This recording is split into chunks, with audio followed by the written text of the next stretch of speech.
Everyone told you the S&P 500 was the safest investment on earth. Set it and forget it. Buy the index, let it grow, and retire rich. That's the advice financial influencers, your 401k manager, and your uncle at Thanksgiving have been pushing for the last decade. But here's the uncomfortable truth they are not telling you. As we sit here in 2026, that advice has quietly become a trap. The so-called Magnificent Seven, Apple, Microsoft, Nvidia, Amazon, Meta, Alphabet, and Tesla, now make up roughly 1/3 of the entire S&P 500 index. And based on their historical price-to-earnings ratios, several of these companies are currently trading at valuations that are more than 40% above where they should be. Think about what that means for you. If you own a standard S&P 500 index fund, you think you own 500 companies. But really, you're making a massive concentrated bet on a handful of the most expensive tech stocks in history. That is not diversification. That is a concentrated gamble wearing the costume of safety. In this video, I'm going to show you exactly why I'm moving my money out of the standard S&P 500 and into what I call the Ghost ETF.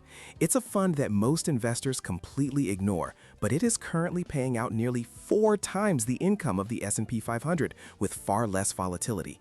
And it's built on real, profitable businesses, not on hope and hype. Let's look at the data, and let's talk about what smart money is actually doing right now. The income problem. Let's start with the most basic problem, income. The S&P 500's dividend yield right now is hovering around 1.1%. That is not a typo, 1.1%.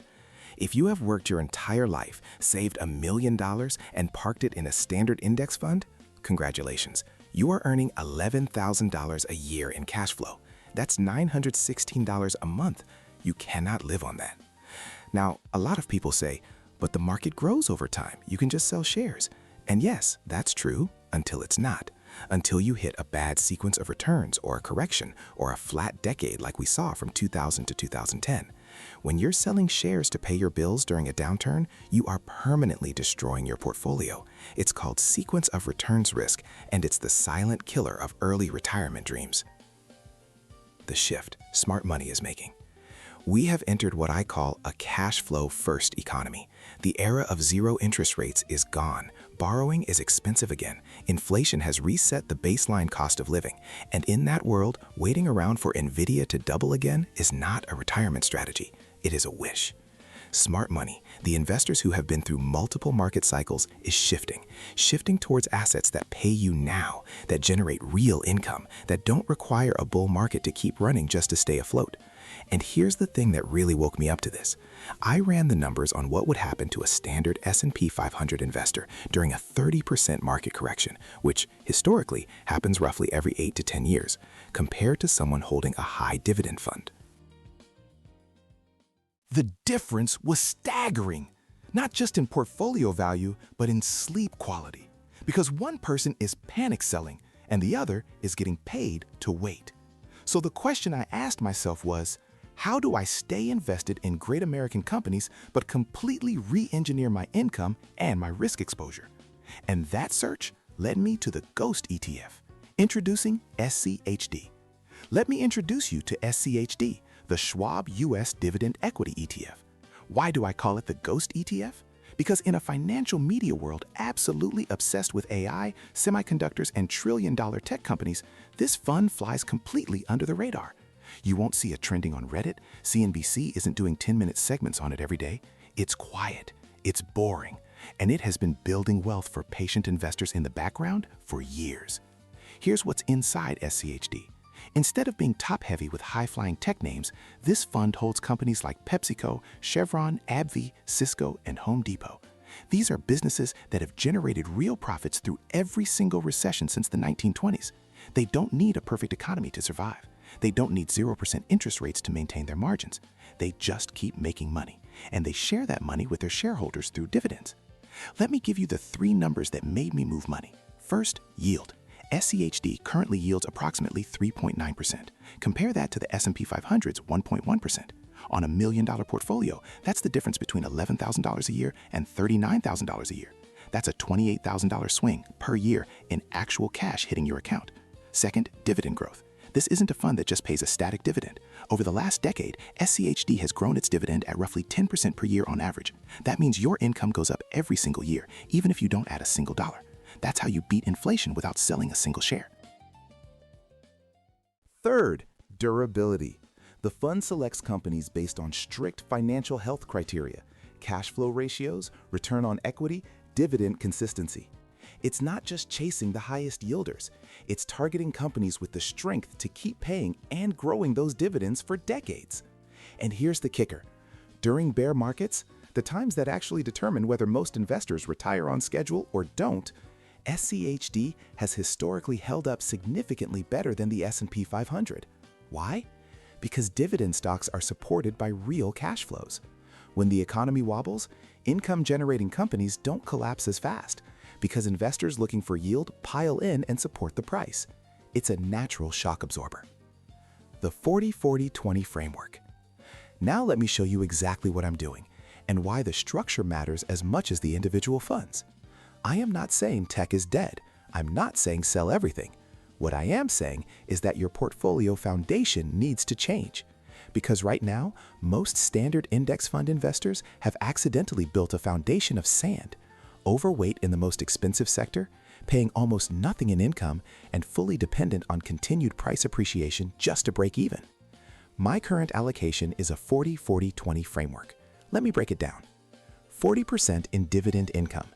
This is the engine room. SCHD is the core here. It's the fund that pays me now, grows that income over time, and keeps me invested in quality companies. This is the money that works for me whether the market is up, down, or sideways. 40% in global stability. I'm also diversifying geographically, holding an international dividend ETF to reduce US-specific risk. If the American tech bubble corrects and it hits domestic stocks hard, I want exposure to high-quality companies in Europe, Asia, and emerging markets that are trading at much more reasonable valuations. And 20% in growth. Yes, I still own growth assets. I'm not running away from potential upside, but I've resized this bet appropriately. It is 20% of my portfolio, not 80%. I'm exposed to the upside without betting my retirement on it. The $10 a day math. Now here is where this gets really interesting and where most people's jaws drop when I show them the numbers. Let's say you're starting fresh. You can't invest $1 million today. Maybe you're starting with $1,000 and a $10 a day habit. That's $300 a month. Not glamorous, but when you put that $300 a month into a dividend growth strategy like SCHD, reinvest every dividend, and let the 10% average dividend growth rate do its job over 25 to 30 years, the math becomes extraordinary. We're talking about a potential monthly cash flow that gets into the $10,000 to $15,000 range over time. Not because of some lucky stock pick, not because Nvidia keeps running, but because of the relentless compounding power of income on income on income. Your dividends buy more shares. Those shares pay more dividends. Those dividends buy more shares. It's a flywheel, and once it gets spinning, it becomes almost unstoppable. I put together a full 30-year projection on this with real numbers, not marketing fluff, and I'll link that in the description. But the short version is, you don't need a miracle. You need a better structure, and you need to start. How to make the transition. If you're currently holding a standard S&P 500 index fund and you want to make this transition, here's how I would approach it practically. And this is not financial advice. Please talk to your own advisor. Step 1. Don't panic sell. A lump sum exit from any position based on fear is almost always the wrong move. Instead, stop new contributions to the S&P 500 fund starting today. Redirect those contributions into SCHD and your Global Stability Fund immediately. Step 2. Begin a gradual rebalance. Over the next 6 to 12 months, sell a portion of your S&P 500 holdings each month and move them into your new allocation. This spreads out your tax exposure and removes the risk of selling at exactly the wrong moment.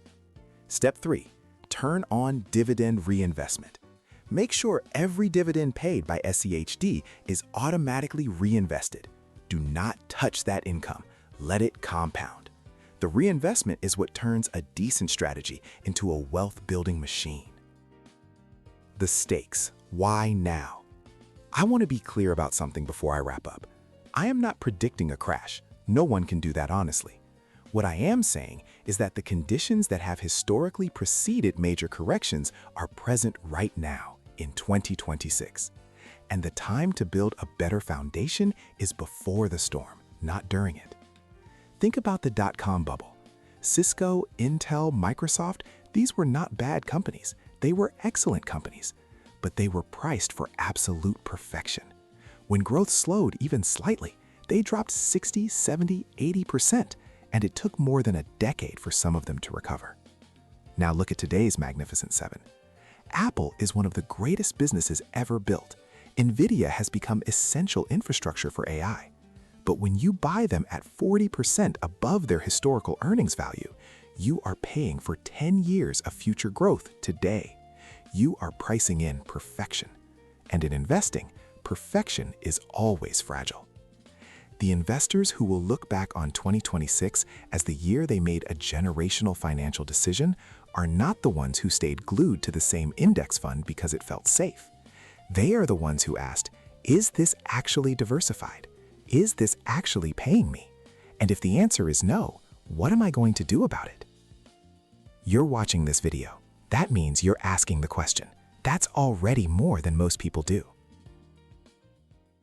What you are tired of watching your portfolio swing wildly while it barely pays you anything in dividends, while inflation quietly erodes your purchasing power year after year, then you need to see the full math behind this system.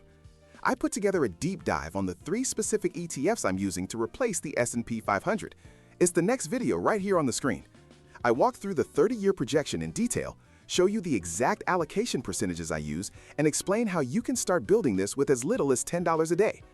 If the math I showed you today made sense, the next video is going to completely reframe how you think about retirement income. Click it now. And if this video opened your eyes to something you hadn't considered before, please hit the like button. It tells the algorithm this information is worth sharing, and it genuinely helps me reach the investors who need to hear it most. Subscribe if you want more real-world portfolio strategy. No hype, no get-rich-quick, just frameworks that hold up when the market gets ugly. And before you close out, drop a comment below. I want to know, are you still all in on the S&P 500, or have you already started making the shift? I read every comment and I reply to as many as I can. Your question might become the next video. Don't follow the crowd into a bubble. Build a portfolio that pays you back. I'll see you in the next one.